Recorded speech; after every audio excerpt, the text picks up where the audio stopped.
अस्सलाम वालेकुम, this is doctor Azharuddin. आज हमारे साथ जेपीएमसी एनेस्थीसिया डिपार्टमेंट से डॉक्टर सोहेल मौजूद हैं। अस्सलाम वालेकुम डॉक्टर सोहेल। वालेकुम सलाम वरहमतुल्लाह। क्या हाल है? अल्हम्दुलिल्लाह ठीक ठाक। आप ठीक हैं? डॉक्टर सोहेल, एनेस्थीसिया के हवाले से ज़रा बात करेंगे। जी। आप अपना एक्सपीरियंस बताइएगा कि आपने फ़ील्ड क्यों चूज़ की और इस फील्ड में आने का मकसद आपका क्या था?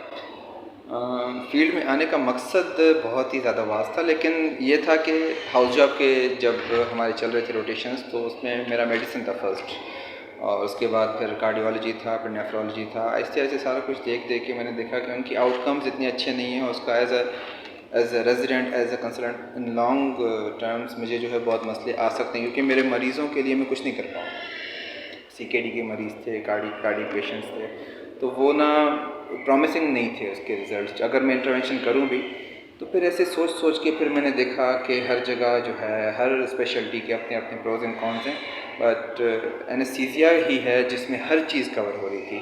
सर्जिकल इंटरवेंशन भी कवर हो रही थी, और इमीडिएट आपको ना एक पेशेंट से एक रिवार्ड सेंटर आपका खुश हो रहा था कि यार जो आपने इंटरवेंशन की है उसका आउटकम अभी रिज़ल्ट आपको मालूम हो गया। तो इस वजह से मैंने इसे चूज़ किया। अच्छा डॉक्टर सोहेल, अब बात करते हैं कि हमारे जूनियर डॉक्टर्स जो वीडियो देख रहे हैं, अब वो एनेस्थीसिया की तरफ आना चाह रहे हैं। इसके पाथवे से रिलेटेड बात करते हैं कि एमबीबीएस के बाद, हाउस जॉब के बाद एनेस्थीसिया का पाथवे अगर कोई इख्तियार करना चाह रहा है पाकिस्तान में, तो पहले तो पाथवे बता दें कि पाकिस्तान में क्या पाथवे है।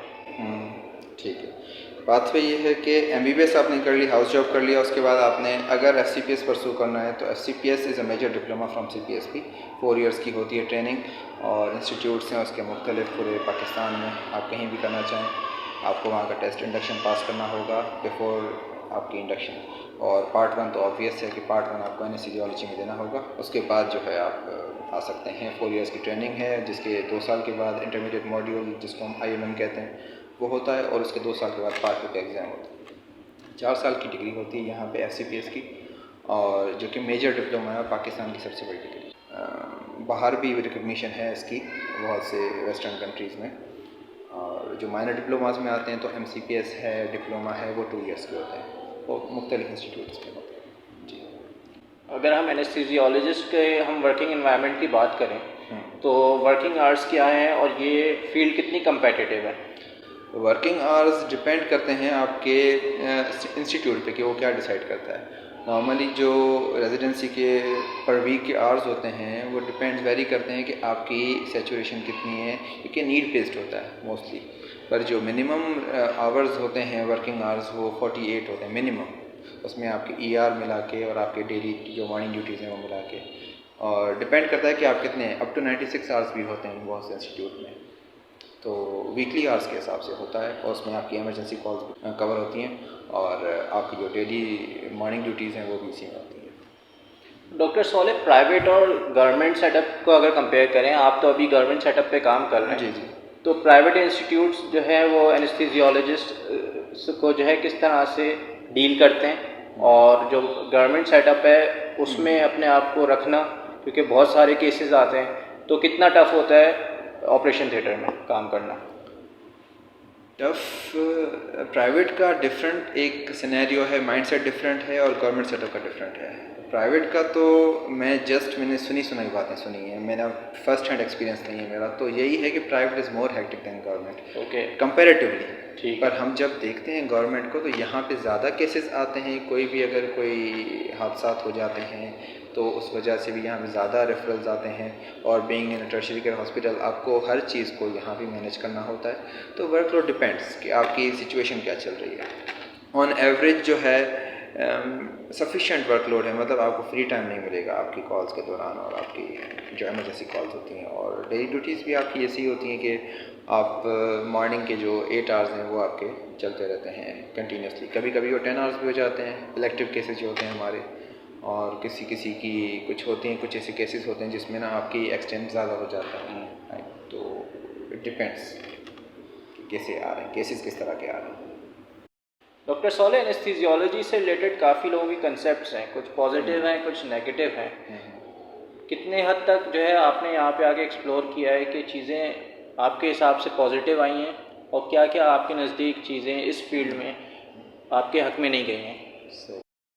मतलब आप कह रहे हैं कि एक्सपेक्टेशन मेरी क्या थी और रियलिटी क्या है, ग्राउंड रियलिटीज़। एक्सपेक्टेशन मेरी असल में मैंने कुछ रखी नहीं थी। जब आप नहीं रखते ना तो आपको जो भी मिलता है वो सरप्राइज़ होता है, शॉक होता है। तो ये सूरत हाल थी। तो एक्सपेक्टेशन यही थी कि अब मैं आपको ज़रा नटशल में बता दूं कि क्या क्या है। ट्रेनिंग मुख्तलिफ इंस्टीट्यूट होते हैं, हर किसी का मुख्तलिफ क्राइटेरिया है, मुख्तलिफ सेटअप है, तो उनका ना तरीक़ाकार भी मुख्तलिफ होता है। रेजिडेंसी की पूरी आपकी जो लाइफ है वो एक इंस्टीट्यूट वाले रेजिडेंट की डिफरेंट है और दूसरा टोटली डिफरेंट है। तो रिलेट भी नहीं कर पाते अपने प्रॉब्लम्स, क्योंकि इतने अजीब और इतने मुख्तलिफ प्रॉब्लम्स हैं कि जो इस जगह के प्रॉब्लम हैं वो उस जगह के बिल्कुल उनको तो पता भी नहीं ये एग्जिस्ट करते हैं। तो आते हैं अगर हम रेजिडेंसी के जो किस इंस्टीट्यूट में कितनी बेहतर है और कितनी ख़राब है, वो ये है कि हर इंस्टीट्यूट का अपना एक फ़ायदा है, कुछ प्रोज हैं कुछ कॉन्स हैं। सही है। सरकारी हैं जो गवर्नमेंट इदारे हैं उनमें ऐसे होता है कि आपके ना टाइमिंग्स जो हैं वो आपको थोड़ा लीनियंसी होती है, उसमें टाइमिंग्स थोड़ी बेटर होती हैं, आपको स्टडिंग आवर्स जो है अच्छे मिल जाते हैं। प्राइवेट में जो है ना आपका नहीं है। तो इसको अगर मैं ऐसे समझाऊँ कि surgery is taught in OR, क्योंकि OR में जो है वो आपको सिखाते हैं स्किल, सर्जरी स्किल है। एनेस्थीसिया जो है ना वो साइंस है, वो सीखी नहीं जाती, वो पढ़ी जाती है और समझी जाती है। ये है एनेस्थीसिया और सर्जरी का डिफरेंस। तो जब आपको ये समझ में आ जाएगा कि मैं एनेस्थीसिया में क्यों हूँ और एनेस्थीसिया मुझसे क्या एक्सपेक्ट कर रही है, कि कॉम्पिटेंसी की तरफ अगर मैं बढ़ता हूँ तो मुझे क्या चीज़ करनी चाहिए, तो वो आपकी ना एक डायरेक्शन होगी कि आपको किस डायरेक्शन में, किस जगह इंस्टीट्यूट में आप क्या चीज़ कॉम्प्रोमाइज़ कर सकते हैं, क्या नहीं कर सकते। ठीक है। कुछ जगहों पे टाइमिंग कॉम्प्रोमाइज़ होगी, कुछ जगहों पे आपकी सोशल लाइफ कॉम्प्रोमाइज़ होगी, कुछ जगहों पे आपकी पढ़ाई भी कॉम्प्रोमाइज़ हो सकती है। डिपेंड्स कि इंस्टीट्यूट आपसे क्या एक्सपेक्ट कर रहा है, और हर इंस्टीट्यूट जो है मुख्तलिफ एक्सपेक्टेशन के साथ आपको हायर करते हैं। तो इस तरीके से होता है। कीपिंग इन माइंड कि गवर्नमेंट सेटअप जो है ना वो कदरे बेहतर होता है प्राइवेट से। अब एक बहुत इंपॉर्टेंट सवाल की तरफ आ जाते हैं डॉक्टर सौले, इसमें पे क्या है? पे, अच्छा, पे है हमारी यार रेजिडेंसी की CPSP डिसाइड करते हैं। सही है। CPSP का हर इंस्टीट्यूट के साथ मुझे साइन हुआ होता है, और इंस्टीट्यूट जो है इज़ बाउंड टू पे दैट सैलरी जो FCPS की डेजिग्नेट की हुई है CPSP की तरफ से। ठीक है। तो हमारी जो पे है वो है तकरीबन 1,05,000 4,000 समथिंग। सही है। हर मुख्तलिफ इंस्टीट्यूट में मुख्तलिफ पे होती है, प्राइवेट में कहीं कहीं ज़्यादा भी होती है और कहीं कहीं कम भी है। तो इट डिपेंड्स क्या मोर और लेस 1 लाख से प्लस माइनस 20,000 होता है, 20,000। अच्छा डॉक्टर सौले, ये एनेस्थीसियोलॉजी के बारे में कॉन्सेप्ट है कि एक टर्शियरी केयर हॉस्पिटल पे एक डिपेंडेंट है ये। आप हमें ज़रा गाइड कीजिएगा कि किस तरह से इसमें OPD और क्लिनिक का सेटअप किया जा सकता है। यार एनेस्थीसिया ना असल में आजकल ना एक्सपेंड हो रही है। सही है। वैसे ही एक्सपेंडेड है बहुत ज़्यादा ही, पर एनेस्थीसिया का ये है कि एनेस्थीसिया हमारा डिपार्टमेंट जो है वो basically anaesthesia, surgical ICU, intensive care and आपका पेन मैनेजमेंट का है। ठीक है। तो यहाँ तो इतना कॉन्सेप्ट नहीं है पेन का, कि पेन को किस तरीके से ट्रीट करें, acute and chronic pain, cancer pen, और बहुत ही अंडररेटेड होता है पेन। और पेन इज़ अ फील्ड जो पेन को सिम्टम समझा जाता है, सिम्टम नहीं है पेन। पेन आजकल एक सेपरेट एंटिटी है जिसको हम डिजीज़ कंसिडर कर रहे हैं एक सेपरेटली। तो उसकी स्पेशलिटी है सेपरेटली। हमारे यहाँ ये है कि हम इसमें एनेस्थीसिया के साथ साथ चल रही है। एनेस्थेटिस्ट आगे चल के पेन को परसू कर सकता है, उसकी OPDs भी होती हैं, क्लिनिक सेटअप भी होता है पेन को ट्रीट करने के लिए। और इंटेंसिविस्ट भी, आप सर्जिकली जो पेशेंट आते हैं आपके सर्जिकल ICU में, उसमें आप इंटेंसिव केयर के लिए भी उनको मॉनिटरिंग करते हैं। So it's a multi disciplinary approach है। आप एनेस्थीसिया OR की तरफ तक महदूद नहीं हैं, आप इंटेंसिव केयर की तरफ भी आ रहे हैं, आप पेन मैनेजमेंट की तरफ भी आ रहे हैं। तो ये एनेस्थीसिया सारा कुछ कवर कर रही है एनेस्थीसिया। ठीक है। आगे चल के आप जा सकते हैं सब स्पेशलिटी में, और इट ऑल डिपेंड्स कि आपका इंटरेस्ट कहाँ पर है। एनेस्थेटिस्ट परस्यू करेंगे आप कंटिन्यूसली।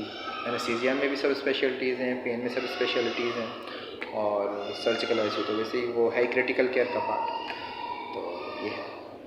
फिर सब स्पेशलिटीज़ पे ही बात कर लेते हैं डॉक्टर सौले। पाकिस्तान में इससे रिलेटेड अवेयरनेस है और क्या लोग इसकी तरफ जा रहे हैं? यार अवेयरनेस तो तभी आएगी जब हम प्रमोट करेंगे और अवेयर करेंगे लोगों को। आजकल इतनी हमारे लिटरेट जो सोसाइटी है, हमारे डॉक्टर्स भी हैं, उनको भी इतनी नहीं है अवेयरनेस के बारे में कि एनेस्थीसिया क्या है। वो जैसे समझते हैं, जैसे आपका सवाल था कि टर्शरी केयर और हॉस्पिटल डिपेंडेंट और सर्जरी डिपेंडेंट है, तो सर्जरी डिपेंडेंट एनेस्थीसिया नहीं होगी आगे इन फ्यूचर। ठीक है।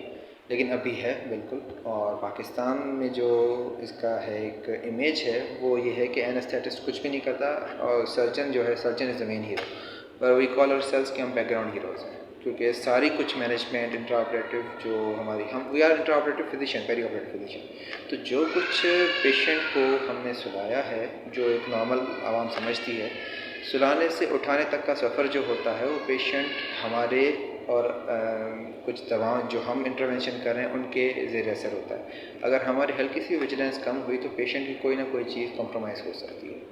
तो वो सारी चीज़ें बैलेंस करके चलना ही एनेस्थीसिया है ओआर के अंदर। और इसमें यह है कि पेशेंट को कुछ भी लाइफ में हुआ है, कोई भी एक्सपोजर हुआ है, कोई भी डिजीज़ हुई है, कोई भी सब क्लिनिकल कंडीशन है, वो सब हमें नज़र में रखनी है और उसके बरक्स ही हमें सारा कुछ, उसको देखते देखते हमें सारा कुछ ना अपना मैनेजमेंट प्लान करना है। और एनेस्थेटिस्ट वो बंदा होता है जो मसले होने से पहले एंटिसिपेट कर चुका होगा कि यार ये मसले होने हैं और उसके पास प्लान होगा कि मुझे इस तरीके से इसको टैकल करना है। सर्जन की गलती भी उससे टैकल करनी है, कोई XYZ कोई भी गलती हो गई, पावर आउटेज हो गई, शॉर्टेज हो गई, कोई मसला हो गया, anaesthetist is the only guy who is responsible for this. Doctor सोले, अगर कोई पाकिस्तानी डॉक्टर ओवरसीज़ के लिए अप्लाई करना चाहे एनेस्थीसियोलॉजी में, तो उसका क्या पाथवे है, और अपना ज़रा एक्सपीरियंस शेयर कीजिएगा इस हवाले से।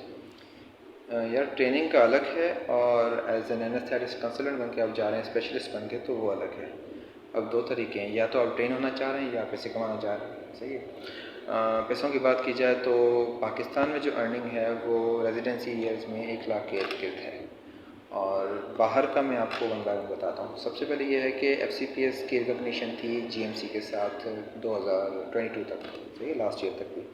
तो तब तक ये था कि आप FCPS एनेस्थीसिया का डिप्लोमा होल्डर हैं, अगर आप डिग्री है आपके पास, तो आप वो OET दे के आप GMC रजिस्टर्ड हो सकते हैं, सही, एज ए GP वहाँ काम कर सकते हैं, लाइसेंस टू प्रैक्टिस है, not as specialist but as GP, सही है ना, मतलब उनके आप रजिस्टर में जनरल डॉक्टर कहेंगे, कहलाएंगे। वो अभी ख़त्म हो चुका है।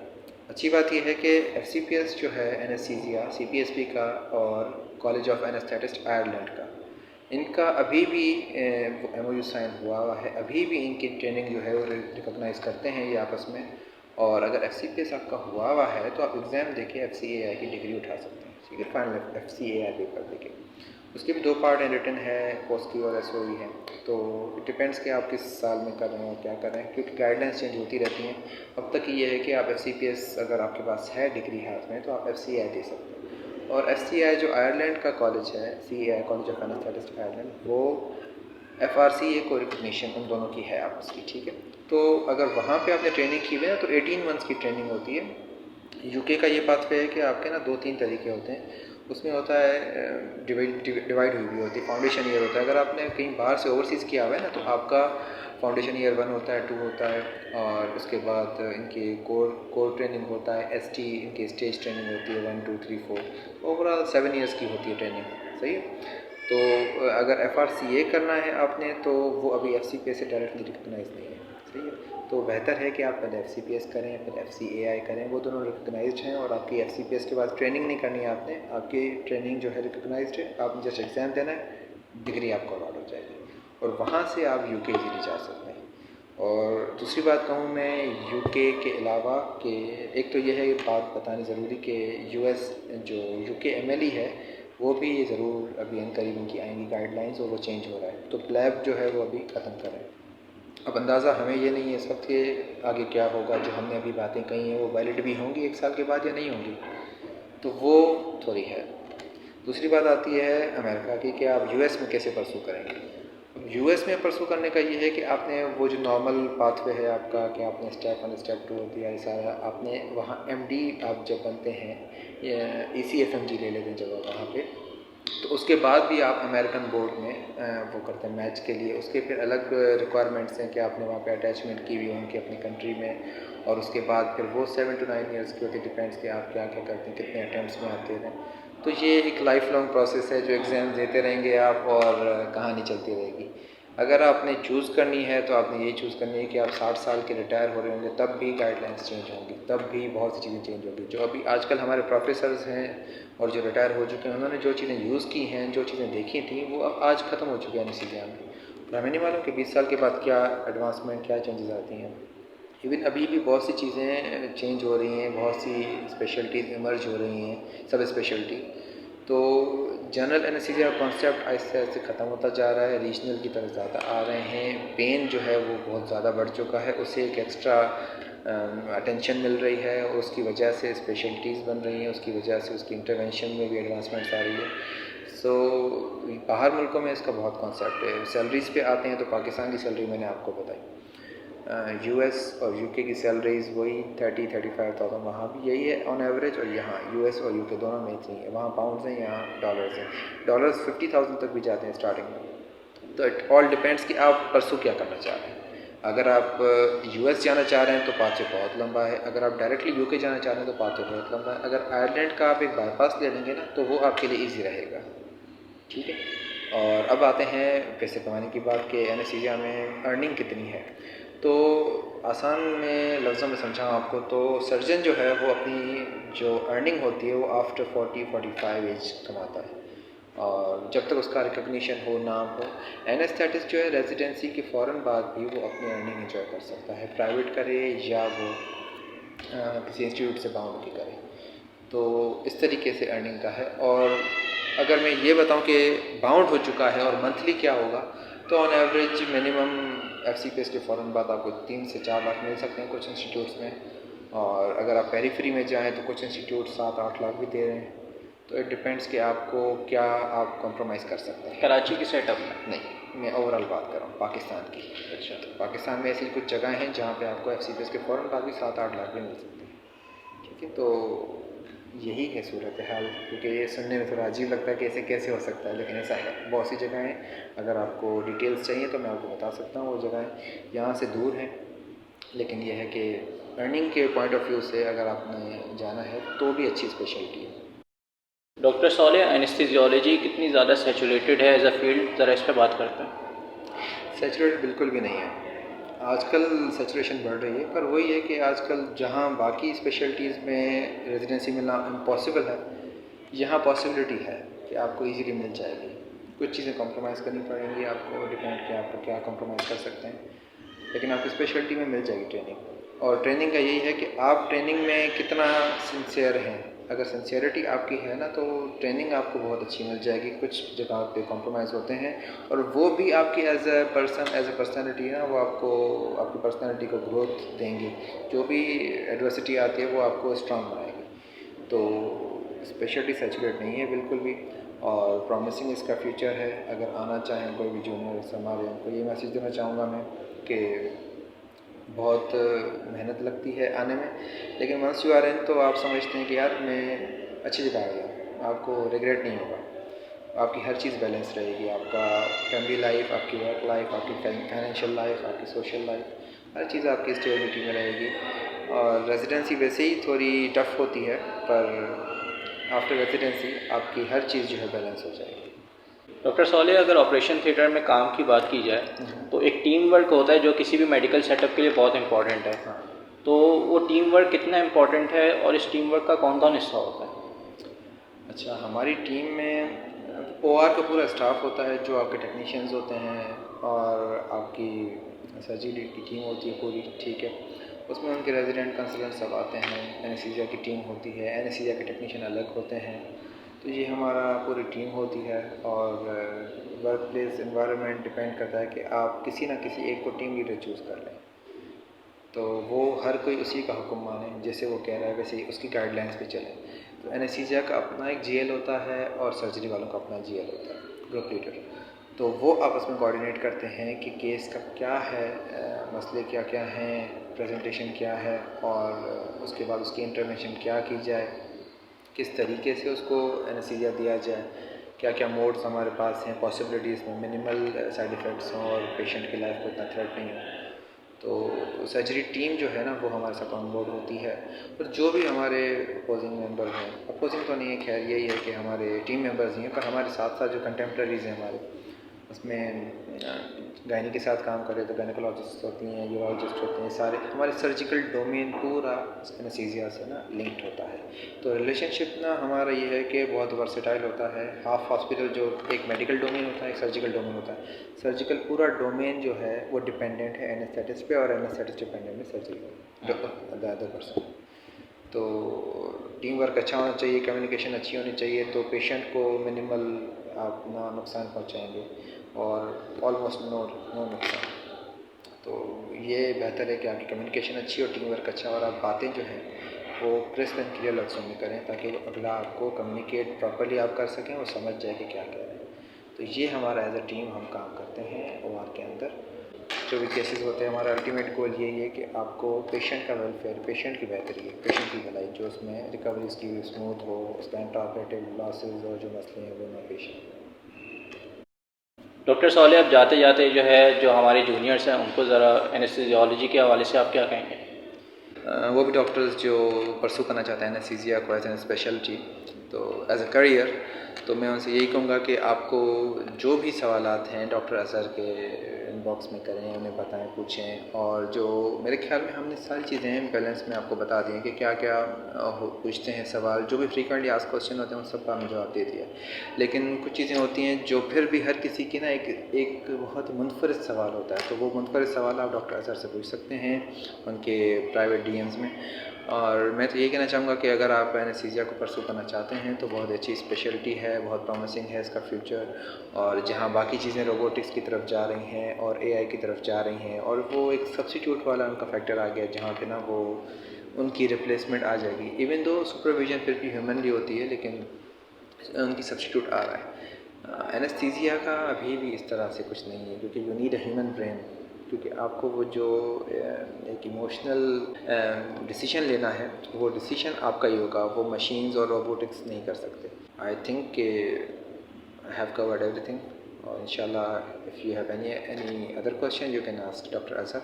Thank you so much for your time and watching these videos, and if you need anything else you can always contact Dr. Azhar, and signing off, Dr. Saleh. Assalamu alaikum.